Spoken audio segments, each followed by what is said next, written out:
ఆహారంపై ఉమ్మడం అని దుష్ప్రచారం చేస్తున్నారు. అసలు నిజం ఏంటి? హలాల్ వెనుక ఉన్న సైన్స్ ఏంటి? కూరగాయలు, బ్రెడ్ వంటి వాటికి కూడా హలాల్ సర్టిఫికేషన్ ఎందుకు అవసరం? హలాల్ పై ఉన్న అపోహల వెనుక ఉన్న నిజానిజాలను ఈరోజు క్లియర్ గా తెలుసుకుందాం.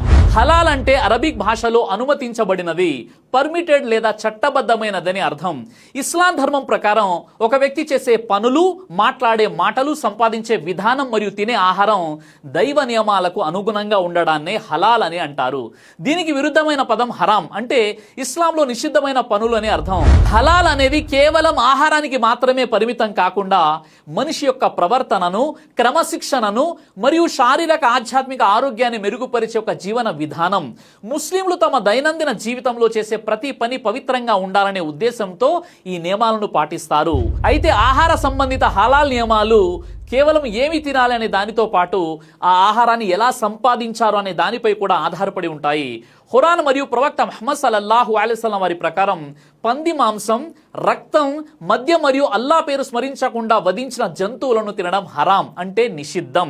అయితే ఇక్కడ గమనించాల్సిన మరో ముఖ్యమైన విషయం ఏమిటంటే, మనం తినే ఆహారం పవిత్రమైనదే అయినప్పటికీ దానిని కొనేందుకు ఉపయోగించిన డబ్బు అక్రమ మార్గాల్లో లేదా అబద్ధాలు చెప్పి సంపాదించినదైతే అది కూడా హరాం కిందికే వస్తుంది. దీన్ని బట్టి హలాల్ అనేది కేవలం ఒక ఆహార నియమం మాత్రమే కాదు, అది మనిషిని నిజాయితీగా, క్రమశిక్షణతో మరియు పవిత్రమైన సంపాదనతో బ్రతికేలా చేసే ఒక గొప్ప నైతిక జీవన విధానం. అయితే మాంసం విషయంలో వచ్చేసరికి జంతువును వధించే పద్ధతిని జబాహా లేదా జుబా అని అంటారు. ఇందులో కొన్ని ముఖ్యమైన నియమాలు ఉన్నాయి. జుబా అంటే ఇస్లామిక్ ధర్మశాస్త్రం ప్రకారం జంతువును వధించే ఒక ప్రత్యేకమైన మరియు పవిత్రమైన పద్ధతి. ఈ పద్ధతిలో జంతువును వధించేటప్పుడు బిస్మిల్లాహి అల్లాహు అక్బర్ అని అల్లా నామాన్ని స్మరించడం తప్పనిసరి. జంతువుకు అనవసరమైనటువంటి నొప్పి కలగకుండా ఉండేందుకు చాలా పదునైన కత్తిని ఉపయోగించి మెడలోని ప్రధాన రక్తనాళాలు మరియు శ్వాసనాళాన్ని ఒకేసారి ఖండించాలి. దీనివల్ల జంతువు త్వరగా స్పృహ కోల్పోవడమే కాకుండా శరీరంలోని రక్తం అంతా పూర్తిగా బయటకు పోతుంది. ఇలా రక్తాన్ని తొలగించడం వల్ల మాంసం శుభ్రంగా, ఆరోగ్యకరంగా మారుతుంది. ఈ నియమాలను పాటించి వధించిన జంతు మాంసాన్ని మాత్రమే హలాల్గా పరిగణిస్తారు. అయితే హలాల్ పద్ధతిలో జంతువును వధించే వ్యక్తి తప్పనిసరిగా స్పష్టమైన అవగాహన కలిగినటువంటి ఒక విశ్వాసి, ఒక ముస్లిం అయి ఉండాలి. ఈ ప్రక్రియలో జంతువుకు అనవసరమైనటువంటి భయం లేదా నొప్పి కలగకుండా ఉండడం అత్యంత ముఖ్యం. అందువల్ల వధించే కత్తి చాలా పదునుగా ఉండాలని, జంతువు చూస్తుండగా కత్తిని పదును పెట్టకూడదని మరియు ఒక జంతువును మరొక జంతువు ముందు వధించకూడదని ఇస్లాం బోధిస్తుంది. ఇది కేవలం ఒక ఆచారం మాత్రమే కాదు, మూగ జీవాల పట్ల చూపాల్సినటువంటి మానవత్వం మరియు నైతిక బాధ్యత. జంతువు యొక్క శారీరక వేదనే కాకుండా దాని మానసిక స్థితిని కూడా గౌరవించాలని ఈ నిబంధన స్పష్టం చేస్తున్నాయి. జంతువును వధించే సమయంలో గొంతు వద్ద ఒకేసారి వేగంగా కోత వేయాలి. దీనివల్ల శ్వాసనాళం, అన్నవాహిక మరియు 2 ప్రధాన రక్తనాళాలు అంటే మెడ నరాలు తెగిపోతాయి. ఈ 4 నాళాల్లో కనీసం 3ంటిని ఖచ్చితంగా కోయడం వల్ల మెదడుకు రక్త ప్రసరణ ఒక్కసారిగా ఆగిపోయి జంతువు వెంటనే స్పృహ కోల్పోతుంది. దీనివల్ల అది నొప్పిని అనుభవించదు. అయితే వెన్నెముకను మాత్రం వెంటనే తెంచకూడదు. ఎందుకంటే వెన్నెముక క్షేమంగా ఉంటేనే గుండె కొట్టుకుంటూ ఉంటుంది. తద్వారా శరీరంలోని రక్తం మొత్తం పూర్తిగా బయటకు పంపివేయబడుతుంది. ఇలా రక్తం తొలగించడం వల్ల మాంసం ఎక్కువ కాలం తాజాగా ఉండడమే కాకుండా ఆరోగ్యానికి కూడా చాలా మంచిది. హలాల్ పద్ధతిలో జంతువును వధించడం వెనుక బలమైన శాస్త్రీయ కారణాలు ఉన్నాయి. హలాల్ పద్ధతిలో జంతువు గుండె కొన్ని సెకండ్ల పాటు కొట్టుకుంటూ ఉంటుంది. దీనివల్ల శరీరంలోని రక్తం దాదాపు పూర్తిగా బయటకు వచ్చేస్తుంది. రక్తం అనేది బ్యాక్టీరియా మరియు టాక్సిన్స్ పెరగడానికి ప్రధాన కారణం. రక్తం లేని మాంసం ఎక్కువ కాలం తాజాగా ఉంటుంది మరియు రుచిగా కూడా ఉంటుంది. జంతువు వధించే సమయంలో తక్కువ ఒత్తిడి గురైతే మాంసంలో లాక్టిక్ యాసిడ్ తక్కువగా ఉంటుంది. దీనివల్ల మాంసం మెత్తగా ఉంటుంది. అయితే సోషల్ మీడియాలో మీలాంటి వారు ఇటీవల కాలంలో వ్యాపింపజేస్తున్న అత్యంత దురదృష్టకరమైన, దౌర్భాగ్యకరమైన అపోహ ఏమిటంటే, ముస్లింలు హలాల్ ఆహారం తయారు చేసేటప్పుడు అందులో ఉమ్మేస్తారని చెప్పడం. ఈ ఆరోపణలు పూర్తిగా దుర్మార్గపూరితమైనటువంటివి మరియు కుట్రపూరితమైనవి. అలాగే ముస్లింల వారి వ్యాపారం లక్ష్యంగా చేసుకొని మీలాంటి వారు చేసే తప్పుడు ఆరోపణలు మాత్రమే. ఇవి పూర్తిగా నిరాధారణమైనటువంటివి. ఈ ఆరోపణలకు ఎటువంటి మతపరమైన లేక శాస్త్రీయపరమైనటువంటి చట్టపరమైన ఆధారాలు లేవు. వాస్తవానికి ఇస్లామిక్ బోధనలు పరిశుభ్రతకు అత్యున్నత ప్రాధాన్యతనిస్తాయి. పరిశుభ్రతను ఈమాన్లో అంటే విశ్వాసంలో సగభాగంగా ప్రవక్త ముహమ్మద్ సల్లల్లాహు అలైహి వసల్లం వారు తెలియజేశారు. సహీ ముస్లిం హదీస్ నంబర్ 223. ఇస్లామిక్ చట్టం ప్రకారం లాలాజలం, సలైవా కొన్ని సందర్భాల్లో నాజాయిజ్ అంటే అపవిత్రంగా పరిగణించబడుతుంది. ఉద్దేశపూర్వకంగా ఆహారంపై ఉమ్మడం వల్ల ఆహారం అపవిత్రమవుతుంది మరియు అది తినడానికి అనర్హమైనదిగా పరిగణించబడుతుంది. దీన్నే హరాం అని అంటారు. హలాల్ సర్టిఫికేషన్ ఇచ్చే సంస్థలు పరిశుభ్రత ప్రమాణాలను అత్యంత కఠినంగా పర్యవేక్షిస్తాయి. ఒకవేళ ఎవరైనా ఆహారంపై అమ్మినట్లు తేలితే ఆ సంస్థ యొక్క హలాల్ గుర్తింపు వెంటనే రద్దు చేయబడుతుంది. హదీస్ ను పరిశీలిస్తే ప్రవక్త ముహమ్మద్ సల్లల్లాహు అలైహి వసల్లం వారు వేడి ఆహారం లేదా పానీయాలపై నోటితో ఊదడాన్ని కూడా నిషేధించారు. ఊదడం వల్ల నోటిలోని బ్యాక్టీరియా ఆహారంలోకి చేరుతుందని, అది ఆరోగ్యానికి హానికరమని ఆయన వివరించారు. ఇబ్నే అబ్బాస్ రదియల్లాహు అన్హు వారి ఉల్లేఖనం, ప్రవక్త గారు పాత్రలోకి శ్వాస వదలడాన్ని లేదా ఆహారంపై ఊదడాన్ని నిషేధించారు. ముస్నద్ అహ్మద్ మరియు అబూదావుద్ హదీస్ నంబర్ 3728.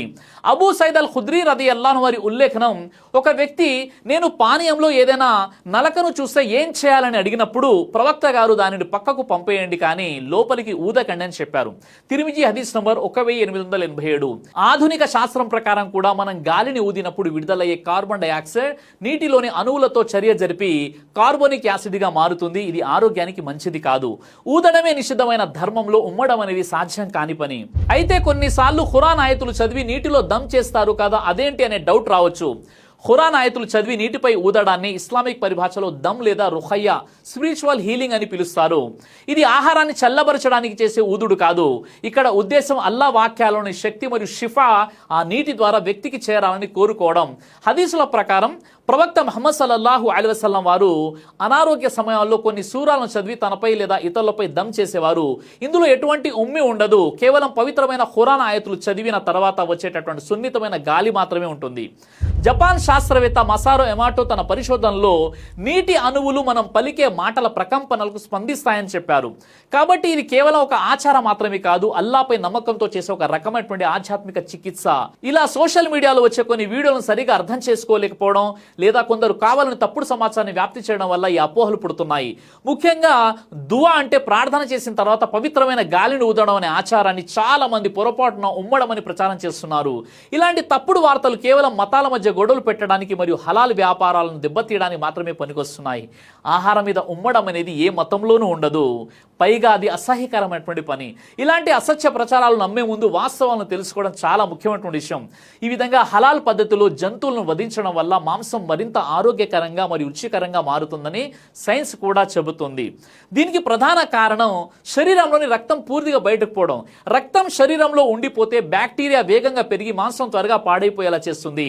హలాల్ పద్ధతిలో జంతువు గుండె కొన్ని సెకండ్ల పాటు కొట్టుకుంటూ ఉండడం వల్ల రక్తం ధమనుల నుండి పూర్తిగా బయటకు పంపబడుతుంది. దీనివల్ల మాంసం ఎక్కువ కాలం తాజాగా ఉంటుంది. అలాగే వధించేటప్పుడు జంతువుకు ఒత్తిడి తక్కువగా ఉండడం వల్ల మాంసం గట్టిపడకుండా మెత్తగా ఉంటుంది. జంతువు వధకు ముందు ఒత్తిడికి గురైతే దాని కండరాల్లో ఉండే గ్లైకోజన్ అనే శక్తి నిల్వలు లాక్టిక్ యాసిడ్గా మారుతాయి. ఇది మాంసం గట్టిగా మారిపోయి పొడిగా మారడానికి కారణమవుతుంది. శాస్త్రీయంగా మంచి మాంసం యొక్క pH స్థాయి 5.4 ఉండాలి.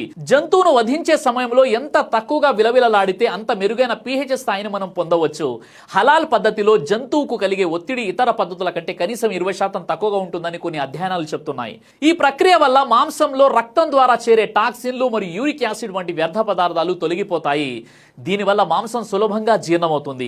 ఇవే కారణాల వల్ల ప్రపంచవ్యాప్తంగా ముస్లింలే కాకుండా ముస్లిమేతరులు కూడా హలాల్ మాంసాన్ని ఆరోగ్యకరమైన ఎంపికగా భావిస్తున్నారు. భారతదేశం వంటి భిన్నత్వంలో ఏకత్వం గల దేశంలో మతపరమైన నమ్మకాలు మరియు సాంప్రదాయాల ప్రకారం ఈ రెండు పద్ధతులు వాడుకలో ఉన్నాయి. జట్కా పద్ధతిలో జంతువు తలను మరియు వెన్నెముకను ఒక్క వేటుతో వేరు చేస్తారు. దీనివల్ల జంతువుకు తక్షణమే మరణం సంభవిస్తుందని మరియు నొప్పి తక్కువగా ఉంటుందని దీని మద్దతుదారులు వాదిస్తారు. అయితే శాస్త్రీయ కోణంలో చూసినప్పుడు తల ఒక్కసారిగా తెగిపోవడం వల్ల మెదడు నుండి గుండెకు అందే నాడి సంకేతాలు నిలిచిపోతాయి. దీనివల్ల గుండె వెంటనే ఆగిపోతుంది మరియు శరీరంలోని రక్త నాళాల్లోనే గడ్డకట్టే అవకాశం ఉంటుంది. ఇలా రక్తపు గడ్డలో ఉన్న మాంసం త్వరగా కుళ్ళిపోతుందని మరియు ఆరోగ్యానికి అంత మంచిది కాదని శాస్త్రవేత్తలు అంటున్నారు. అయితే మరోవైపు హలాల్ పద్ధతిలో మెదడుకు రక్త సరఫరా నిలిచిపోయినా నాడీ వ్యవస్థ సెంట్రల్ నర్వ్ సిస్టమ్ కొన్ని సెకండ్ల పాటు పనిచేస్తుంది. దీనివల్ల గుండె కొట్టుకుంటూ రక్తాన్ని బయటకు పంపుతుంది. జట్కాలో జంతువు విలవిలాడడం కనిపించదు కానీ లోపల కండరాలు తీవ్రమైన ఒత్తిడికి లోనవుతాయి. దీనివల్ల మాంసం గట్టిగా మారుతుంది. జర్మనీలోని హానోవర్ విశ్వవిద్యాలయంలో జరిగిన కొన్ని పరిశోధనల ప్రకారం హలాల్ పద్ధతిలో వధించినప్పుడు జంతువు యొక్క మెదడు తరంగాలు EEG కొన్ని సెకండ్లలోనే మొద్దుబారిపోయి నొప్పి లేని స్థితికి చేరుకుంటాయని తేలింది. జట్కా పద్ధతిలో ఒక్కోసారి మొదటి దెబ్బ సరిగ్గా తగలకపోతే జంతువు తీవ్రమైన నరకాన్ని అనుభవిస్తుందని మరికొందరు నిపుణులు హెచ్చరిస్తున్నారు. ఏది ఏమైనప్పటికీ జట్కా పద్ధతి మతపరమైన విశ్వాసాలపై ఆధారపడి ఉంది.